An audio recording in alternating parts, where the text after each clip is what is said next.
아까 밑 빠지는 것 같은 느낌. 맞아. 허리가 엄청 아파요. 이렇게 누가 속에서 이렇게 꼬집고 쥐어짜고 막 제 뱃속에서 누가 빨래를 하는 것처럼 배가 쥐어짜듯이 아프면서 하루 종일 졸리고 토했어요. 식욕도 없어요. 안 먹고 싶어요. 아무것도. 아무것도 아니다. 거짓말이다 그거는. 저는 진짜 해쳐요.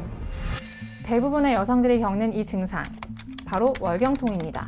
월경통을 사전에서 찾아보니 이거네요. 월경을 하니까 당연히 아프지 이런 느낌인데요. 사실 사전만 이렇게 말하는 건 아닙니다. 거짓말이다 그거는. 좀 뭔가가 먹고 싶어.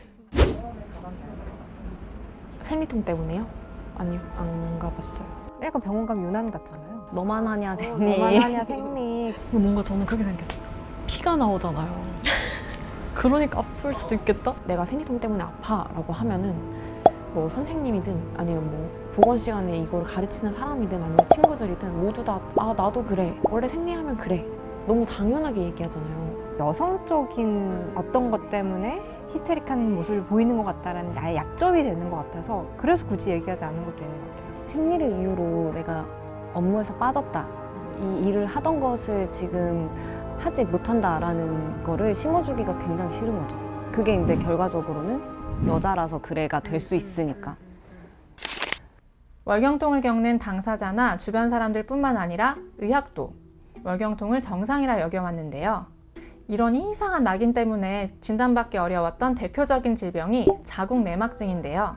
자궁내막증은 질과 자궁 사이에 있는 자궁내막 조직이 다른 곳에 붙어서 자라는 질병인데요. 심한 월경통을 동반하는 이 병은 진단까지 10에서 12년이 걸린다고 합니다. 사실 제가 자궁내막증 환자인데요. 10년 넘게 병원을 다니면서 좀 의아했던 부분이 있어요. 임신과 출산을 치료법 중에 하나로 얘기한다는 건데요.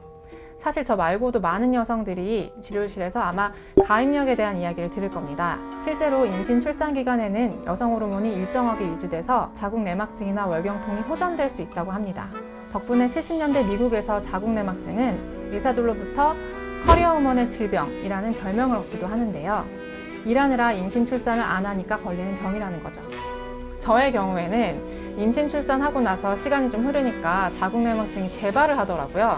게다가 사람에 따라서 임신 출산이 삶에서 그렇게 중요한 요소가 아닐 수도 있잖아요. 그런 걸 감안했을 때 출산과 여성을 좀 떼놓고 생각할 수 없나 그런 생각이 들긴 합니다. 그런데 여성의학이 그 시작부터 여성을 출산하는 존재로 봐왔더라고요.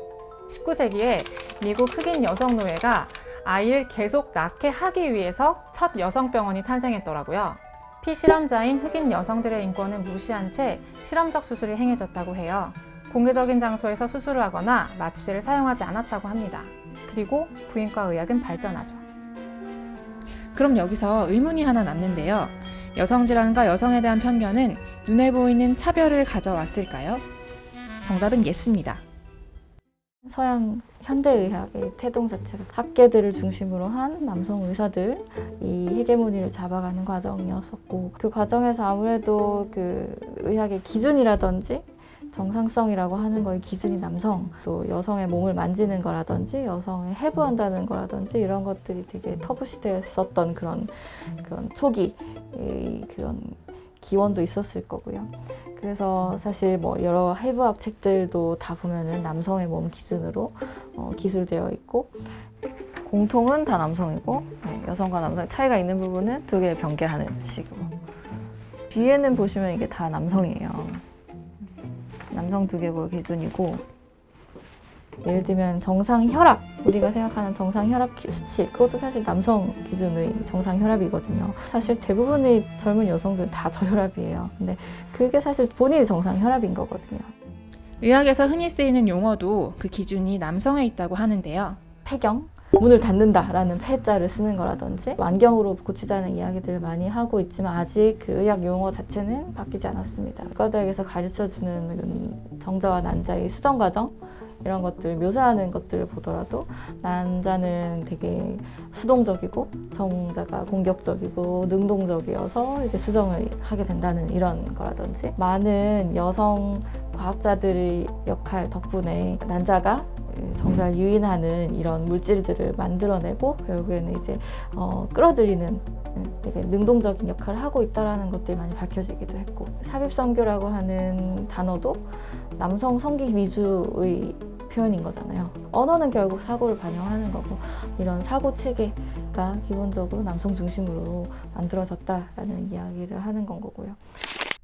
질병이나 약에 대한 임상시험에서 여성 표본이 아예 배제되기도 합니다. 최근에 들어서야 약에 대한 반응, 질병의 증상, 심각도 등에서 성과 젠더 차이가 있다는 사실이 점점 밝혀지고 있는 중인데요. 대표적으로 심장마비가 있습니다. 주로 중년 남성들이 갑자기 가슴을 부여잡고 쓰러지는 걸 상상하실 텐데요. 사실 여성은 심장마비가 올 때 가슴 통증이 오는 경우가 흔하지 않다고 해요. 그래서 55세 이하 여성들의 경우 다른 환자들에 비해 더 많이 아무런 진단을 받지 못하고 집으로 돌아가게 됩니다. 그 수가 무려 7배나 됩니다. 뿐만 아니라 여성에게 주로 생기는 질병에 대한 연구도 적습니다.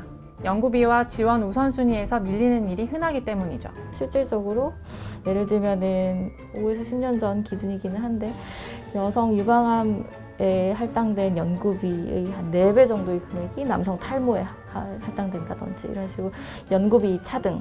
그러다 보면은 이 연구에 기여하게 되는 의료진들 자체의 차등이 생기게 되는 거고, 그러면은 그건 또 자리랑도 또 연관이 되죠. 교원의 비율, 비중 이런 것들, 구조적인 성차별이 사실 이거는 의료계 문제뿐만 아니라 모든 영역에 어느 정도 있다고 우리가 계속 얘기하고 있는 거지만은 의학에도 있고, 그런 것들이 지식의 간극을 계속 만들어 왔던 것이다라는 이야기들을 제가 한 얘기는 아니고 여러 사람들이 하고 있습니다.